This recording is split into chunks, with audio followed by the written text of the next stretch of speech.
Hello, today I'm going to be talking about a book called Urban Science Education for the Hip Hop Generation.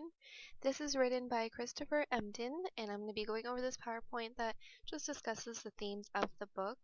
This book is for teachers and, advisors, anyone who wants to read it in the education field, and has a lot of good themes about why it's important to relate to your students, to understand your students, and to make the classroom more relatable and up to date with the 21st century.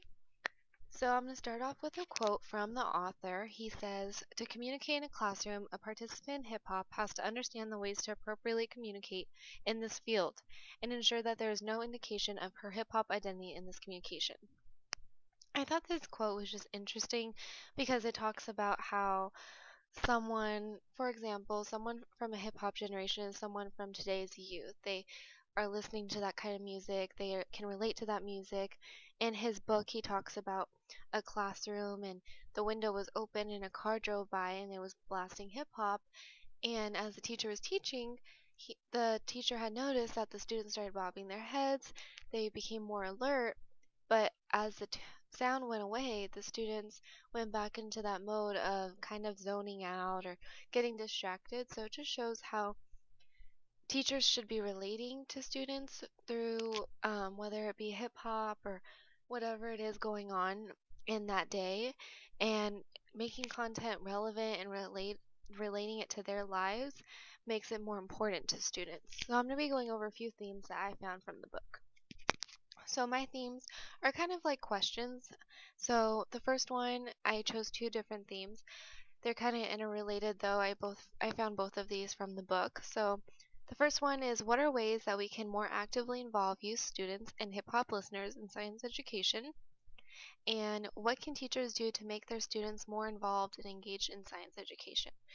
As we all know, science is probably one of the more disliked subjects for a majority of students, along with math. Science can be something that's a little bit harder to learn. It's not so plain and simple compared to English. Students are used to using English every day.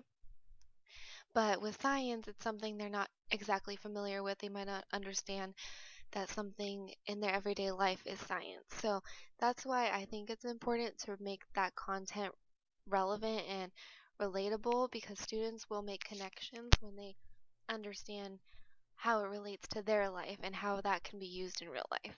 And then that will help them retain that information even better.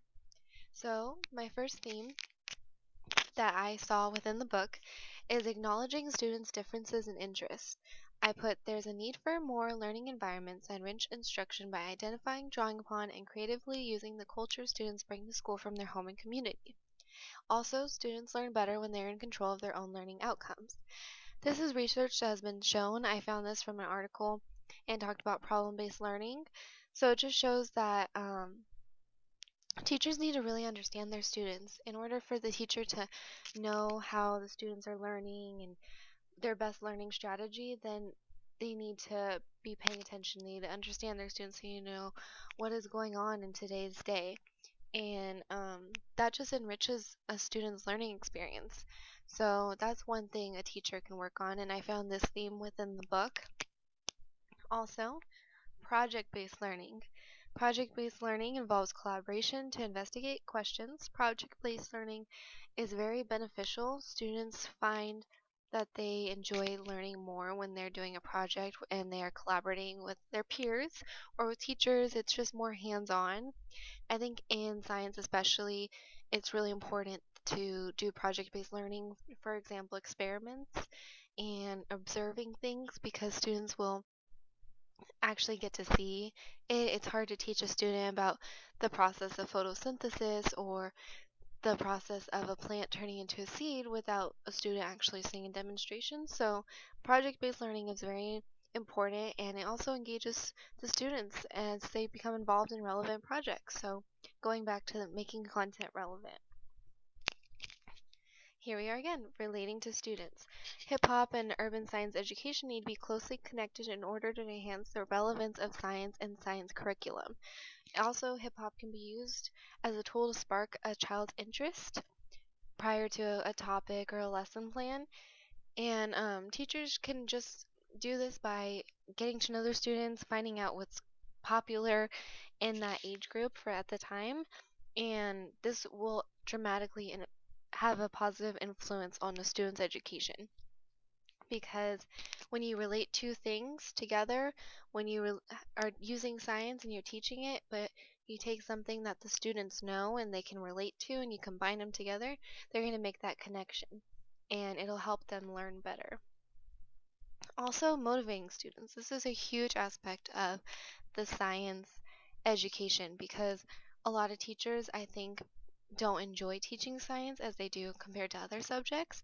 So, again, making content relevant to real life has shown to encourage the development of task value beliefs. So they'll find value in learning the content. And ways the teacher can show motivation is through their facial expressions, their body movements, the amount of energy they put into lesson preparing. So if they plan a good thought out lesson, the students are going to be more engaged in it and they're going to tell that it was thought out and they're going to be excited. Also, if a teacher just says, this is my favorite topic when I was in elementary school or middle school, then students will also be more engaged because they'll find value to that. And for the last theme, teachers' influence on motivation. So again, teacher has a big influence on motivation among students. So science teachers can be seen as influencing students' science motivation through their impact on student self-perceptions and autonomy and competence.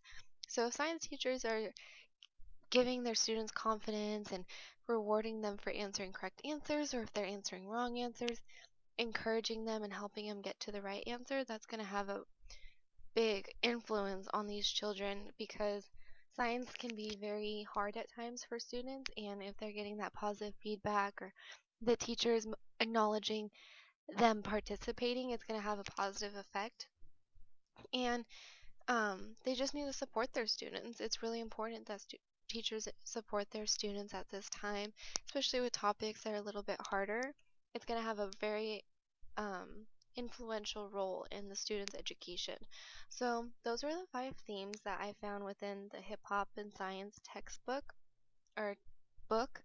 It was a really interesting book. It just talked about how you can relate things, how teachers should be involved more, and how they can motivate their students and make science a more interesting topic and make their students more engaged in it, more excited to learn about science because it's kind of been a stereotype for many years that students don't like science as much anymore.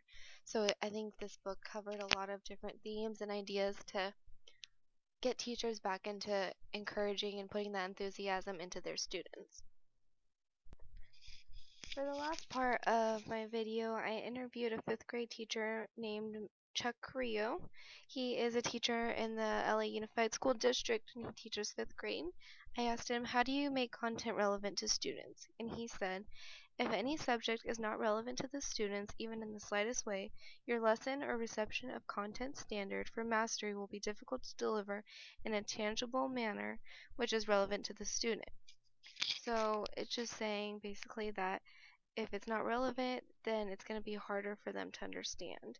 And it's going to be harder to deliver that as a teacher.